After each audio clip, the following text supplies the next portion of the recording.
Hey, Peter Zeihan here, coming to you from the Front Range foothills outside of Denver. Today I wanted to talk about a big issue that is making the rounds in Europe. When the Biden administration repackaged some of his green pro-American manufacturing programs into the Inflation Reduction Act, it really rubbed the Europeans the wrong way, because here we have this massive stimulus program that is specifically designed to reshore manufacturing to North America. So foreign companies need not apply. It's basically just for manufacturing build out in the United States for American workers on American soil with American capital. And the Europeans see that as a violation of free trade rules, and you can make the argument that there's a legal case to be had there. They're starting to threaten WTO action, and the Biden administration is like, tough. The Biden administration is definitely going to get its way on this. A few things to kind of keep in the back of your mind when you're evaluating things like this. First of all, this is a political project just like everything else, and the Biden administration sees this as a way of getting its hooks back into the voting faction that we all know as organized labor. Now, organized labor is one of those political factions that is in play between the Republicans and the Democrats right now, so throwing $1 trillion their way is going to go a long way, and since this is the future of the Democratic Party that Biden is concerned about, don't expect him to back down. Second, there's a broader strategic picture here.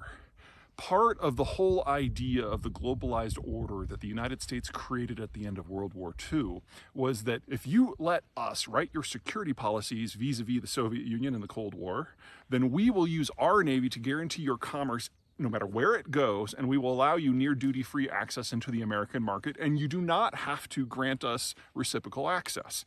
And that, in many ways, is the economic foundation of the entirety of the European Union.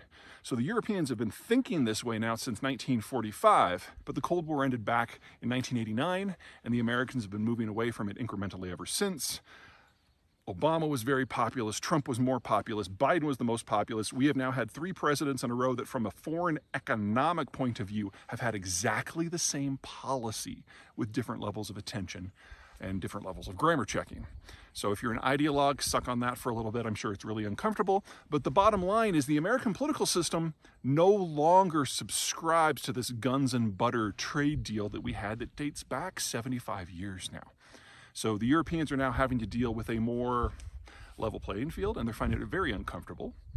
Third, the Europeans have been doing this a long time. Part of the order is that access was only one way. And so the Europeans are among the more subsidized manufacturing sectors in the world, with states stepping in regularly to bail out or reinforce various economic sectors across the entire system. In many ways, what the Biden administration is doing right now is what Europe has been doing for 75 years. And so Biden's general position is you can suck it. And then finally, let's assume for the moment that the Biden administration was fine subsidizing European workers in order to service the American market. It wouldn't work anymore anyway. One of the many, many side effects of the Ukraine war is that natural gas flows to Europe have been circumscribed, and eventually they're just going to collapse completely. We are already at a point when there are a lot of economic sectors, especially industrial sectors in Europe, that are no longer viable at all. In the case of green tech, the Europeans have stopped processing a lot of the non-ferrous materials that are required in order to build this stuff in the first place, whether that is copper or lithium or whatever. So what the Europeans are really asking for is for the Americans to subsidize European workers who will be using processed materials that they import from China. And let's just say that there is not a powerful American lobby that wants to subsidize Europe and China at the same time. So it's not going to happen. Biden's going to get his way. Okay, that's it from me. Until next time.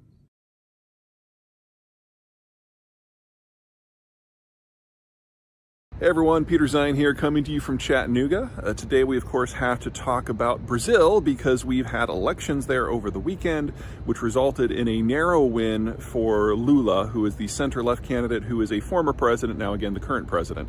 He defeated Bolsonaro, who is the incumbent of the right, and Bolsonaro is, well, it's a bit of a Trump-like figure, which I don't mean to have a connotation negative or positive, but he was a leader who tried to make Brazil great again. He actually used the slogan from time to time. And like Trump, he has been agitating against his own government and his own election system, just as the person who is responsible for the integrity of American elections, who was appointed by Trump, said the election where Trump lost was clean. The same thing has happened in Brazil. The question, of course, is whether Bolsonaro is going to try to challenge the elections or not. The smart money, I should say it that way, the conventional wisdom is that he will do just that, because he is in a situation very similar to Trump, where he is trying to find ways to bolster his legitimacy. Now, this looks a little bit different in Brazil for a number of reasons. Number one, the world has seen this before. So every world leader of note has already come out and congratulated Lula. So in terms of any sort of international legitimacy for challenging the election, the only person of note who is actually calling on Bolsonaro to not concede is Steve Bannon here in the United States, which is not exactly the best starting point. Second, there aren't a lot of personalities within the Brazilian system that really cared for Bolsonaro. So it's not like there's some powerful, charismatic leader like there was in Texas or Florida who might come to Bolsonaro's aid. He'd be doing it more or less by himself. And that means that the sort of challenge we'd be seeing is a lot less formal. There's really no reason to expect him to get any traction in the long term or the short term. What would happen is that Bolsonaro's faction political group, the Liberals, within the Brazilian Congress is the single largest bloc. However, this is not like the United States. In the United States, we have two big parties. In Brazil, I think there's like 145 billion. So even though he's got the largest bloc at his back, that's only about 20% of the total seats.